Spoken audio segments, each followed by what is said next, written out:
যখন কোনো পিঠে খেতে ইচ্ছে করবে দুনিয়ার সবথেকে সহজ পদ্ধতিতে এই পিঠেটা বানিয়ে দেখতে পারেন। মাত্র 10 টাকা খরচ করে 5-10 মিনিটে এই পিঠেটা খুব সহজেই তৈরি করে নিন।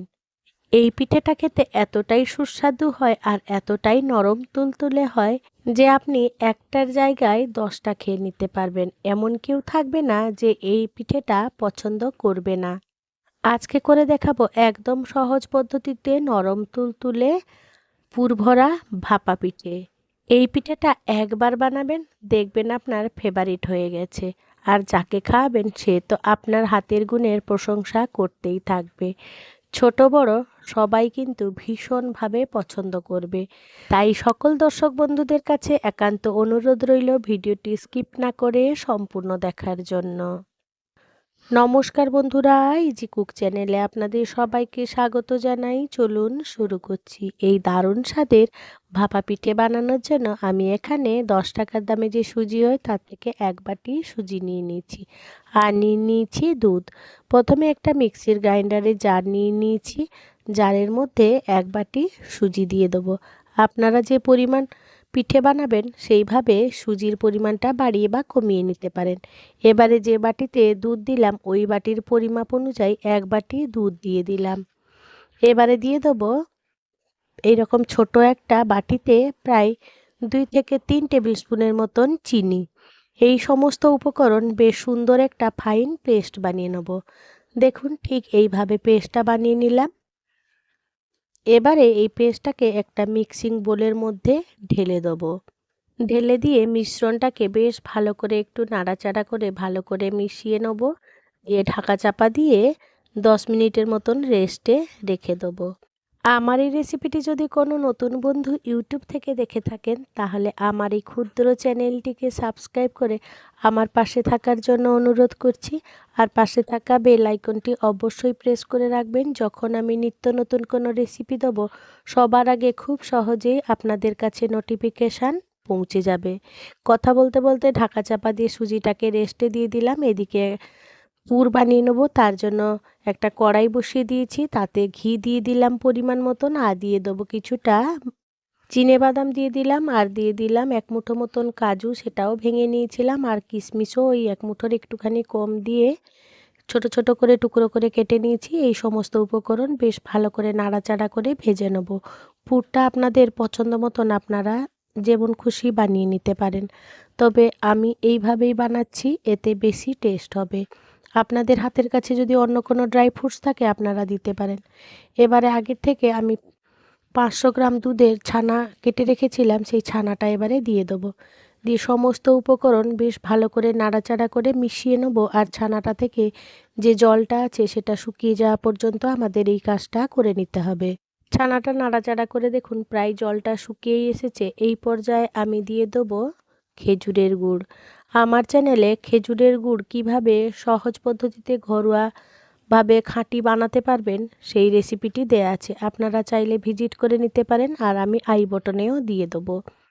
এবারে গুড়টাকে বেশ ভালো করে নাড়াচাড়া করে মিশিয়ে নেব। আপনাদের হাতের কাছে যদি খেজুরের গুড় না থাকে আপনারা আখের গুড় দিয়েও বানাতে পারেন কিংবা চিনি দিয়েও এই পুরটা বানিয়ে নিতে পারেন।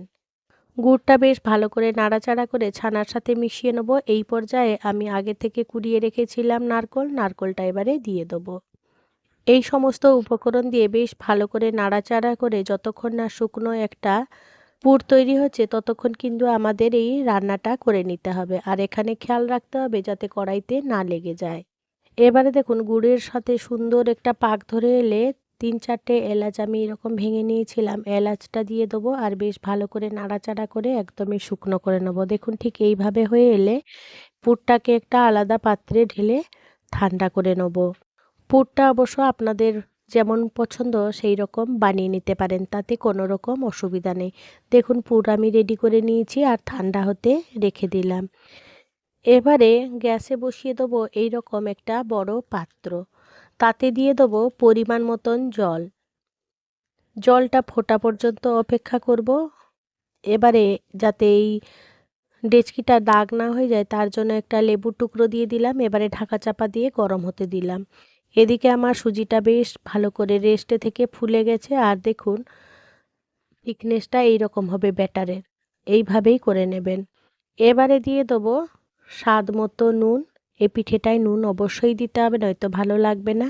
এবারে দিয়ে দেবো 1 চামচ মতন বেকিং পাউডার, 1 চামচেরও কম বেকিং সোডা। এবারে অল্প একটু জল দিয়ে এই বেকিং সোডা আর বেকিং পাউডারকে অ্যাক্টিভেট করে নেব। এবারে দেখুন হাতা দিয়ে বেশ ভালো করে একই দিকে বেশ ভালো করে মিশিয়ে নিতে হবে। এই ব্যাটারটা অবশ্যই একটু তাড়াতাড়ি ফেটিয়ে নিতে হবে। এবারে দেখুন সুজিটা রেস্টে থাকার পর আমাদের ব্যাটারের কনসিস্টেন্সি ঠিক এইভাবেই থাকবে। এবারে পিঠে তৈরি করার জন্য আমি একটা ছাঁচ নিয়ে নিয়েছি, অর্থাৎ আপ্পাম প্যান নিয়ে নিয়েছি। আপ্পাম প্যানটা প্রথমে তেল ব্রাশ করে নেব, যাতে আমাদের পিঠেটা খুব সুন্দরভাবে ইজিলি উঠে আসে। ব্রাশ করা হয়ে গেলে এবারে দেখুন ব্যাটারটা একটু ভালো করে হাতা দিয়ে গুলে নেব। এবারে অল্প অল্প করে আপ্পাম প্যানটার উপরে দিয়ে দেবো, খুবই অল্প অল্প করে দিতে হবে।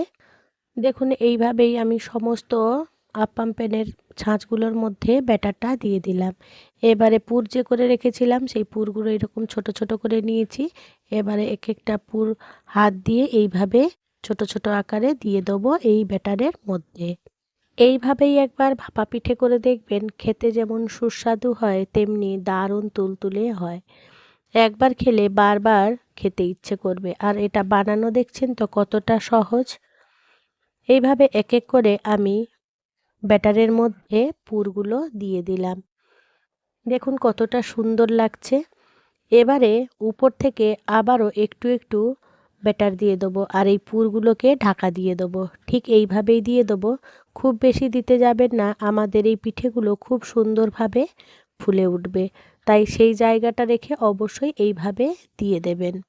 অল্প একটু একটু করে দিয়ে আমি সমস্ত ব্যাটারগুলো দিয়ে এই পুরগুলো কভার করে নিলাম। আর এদিকে জলটা বেশ ফুটবো ফুটবো হয়ে এসেছে। এবারে আপ্পাম প্যানটা এই পাত্রের উপরেই এইভাবেই বসিয়ে দিতে হবে। এবারে ঢাকা চাপা দিয়ে আমাদের পিঠেটাকে প্রায় 5 থেকে 7 মিনিট মতন একদম লো টু মিডিয়াম আঁচে ভাপিয়ে নিতে হবে। আপনাদের কাছে অনুরোধ রইল এই রকম দারুণ তুলতুলে নরম পিঠে একবার অবশ্যই বানিয়ে দেখবেন। দেখুন 5-7 মিনিট পর আমি ফিরে এলাম, কতটা ফুলে গেছে আর কতটা সুন্দর হয়েছে দেখতে। একেবারেই রেডি হয়ে গেছে পিঠে। এবারে আমি এগুলোকে একটু ঠান্ডা করে নেব। গরম অবস্থায় তুলতে যাবেন না, পিঠেগুলো মোটেও ছেড়ে আসবে না। একটু ঠান্ডা হয়ে গেলে দেখুন এইভাবে একটু প্রেস করলেই খুব সুন্দরভাবে ইজিলি পিঠেগুলো উঠে আসবে।